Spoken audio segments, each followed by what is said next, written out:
Syria से आए इस वीडियो ने अर्दवान को खुश कर दिया है।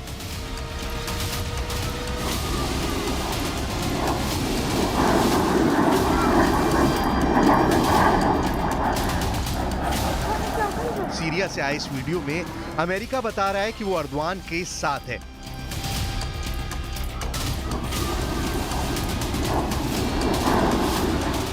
वीडियो एक ऐसी बमबारी का है जो अर्दवान के लड़ाकों को ताकत देगी।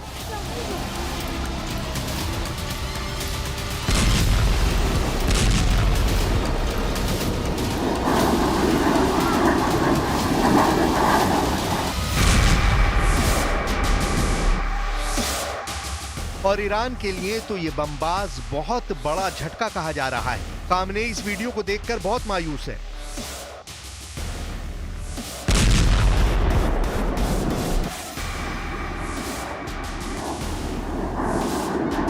अब जमीन से बहुत करीब उड़ रहे इस जहाज ने अर्दवान को क्यों खुश किया और खामनेई को क्यों नाराज किया? क्यों सीरिया में इस वीडियो को गेम चेंजर कहा जा रहा है, जो अलेप्पो को बचाने पहुंची इराकी मिलिशिया के चीथड़े उड़ा सकता है?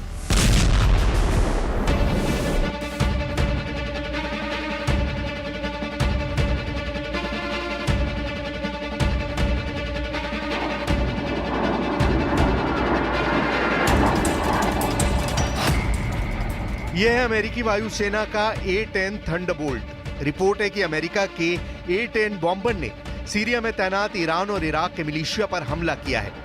ये मिलिशिया अर्दवान के गैंग को खत्म करने के लिए अलेप्पो की तरफ बढ़ रहा था। रिपोर्ट है कि 1 और 2 दिसंबर को सीरिया में ये हमला किया गया।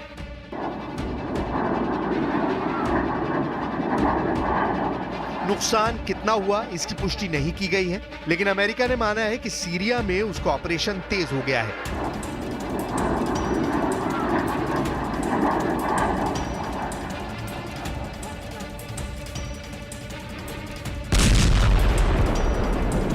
U.S. Central Command forces successfully destroyed several weapon systems in the vicinity of military support site Euphrates in Syria that included 3 truck-mounted multiple rocket launchers, a T-64 tank, and mortars that presented a clear and imminent threat to U.S. and coalition forces. A-10 Thunderbolt बहुत ही खतरनाक bomber है और ये साथी सेना को close air support देने में इस्तेमाल किया जाता है। सवाल है कि अगर अमेरिका ने ईरान और इराक से जुड़े मिलिशिया पर बमबारी की है तो उसने किसकी मदद की है? सीरिया के अलेप्पो पर इस वक्त ISIS और अल-कायदा के आतंकी जमे हुए हैं। सीरिया के राष्ट्रपति बशर अल-असद का विरोध और एक बार फिर इस इलाके को आतंकवाद की आग में जलाने का काम जारी है।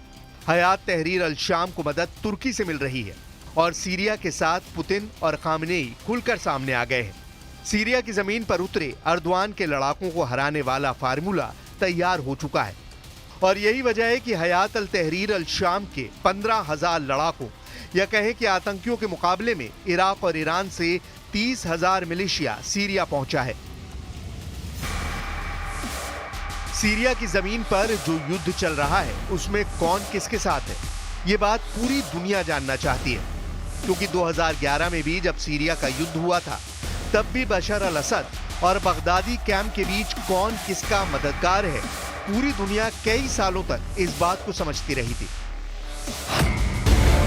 इस बार ये बात तो साफ है कि बशर अल-असद के विरोधी हयात तहरीर अल-शाम को तुर्की की मदद मिल रही है, यानी HTS के साथ अर्दवान है तो दूसरी तरफ बशर अल-असद को मिल रहा है पुतिन का साथ में है खामनेई यानी ईरान, तो दूसरी तरफ बशर अल-असद का दुश्मन अमेरिका HTS का मददगार रहा है। इस बार भी बाइडन कैंप इन्हें आतंकी नहीं विद्रोही कह रहा है। इस युद्ध में बशर अल-असद को हिजबुल्ला भी बचा रहा है और इजराइल चाहता है कि हिजबुल्ला की ताकत घटे। इसलिए खबर है कि इजराइल बशर अल-असद से लड़ने वाले अर्दवान के लड़ाकों को हथियार सप्लाई कर सकता है। टाइम्स ऑफ इजराइल में 2019 में छपी यह खबर बताती है कि तब इजरायली सेना के चीफ ऑफ स्टाफ ने माना था कि इजराइल ने बशर विरोधी आतंकियों को हथियार सप्लाई किए थे।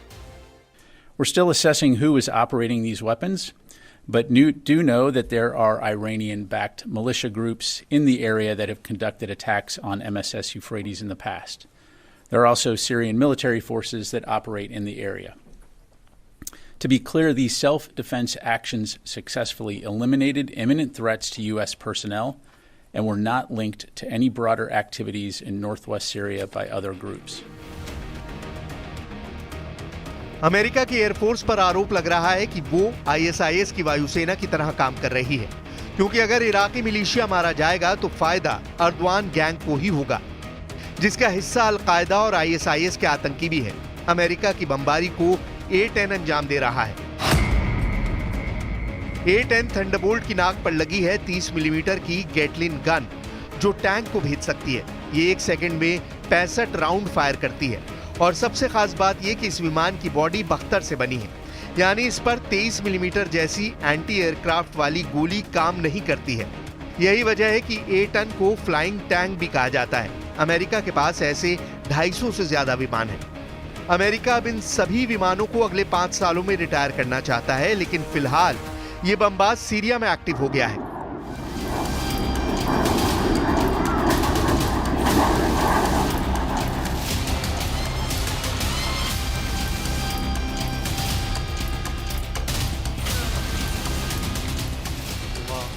अब ये वीडियो देखिए, जिसने राष्ट्रपति बशर अल असद को बहुत बेचैन कर दिया है। अलेप्पो में ये जगह बशर अल असद का महल कही जाती है और अब यहाँ अर्दवान के HTS लड़ाकों का कब्जा हो चुका है। ISIS और अल-कायदा के आतंकियों को अपने अलेप्पो वाले महल में देखकर बशर अल असद के पसीने छूट गए हैं, क्योंकि डर है कि अलेप्पो के बाद अगर अर्दवान का ये गैंग राजधानी दमिश्क पहुंच गया तो उनका ना महल बचेगा, ना उनकी सरकार, और उनको भी सीरिया छोड़ना पड़ेगा। अर्दवान के आतंकी लड़ाके इदलिब से निकलकर 50 किलोमीटर उत्तर पूर्व की तरफ अलेप्पो पहुंचे। यहां से दक्षिण की तरफ 130 किलोमीटर दूर एक और बड़े शहर हमा पर कब्जा करना चाहते हैं और इसके बाद 200 किलोमीटर दूर उनके टारगेट पर है सीरिया की राजधानी दमिश्क। इन तीनों में सबसे पहला टारगेट सीरिया का दूसरा सबसे बड़ा शहर अलेप्पो रहा, जो अब ISIS और अल-कायदा से जुड़े आतंकवादियों के कब्जे में आ गया है और अमेरिका की वायुसेना पर उन्हें बचाने का इल्जाम लग रहा है।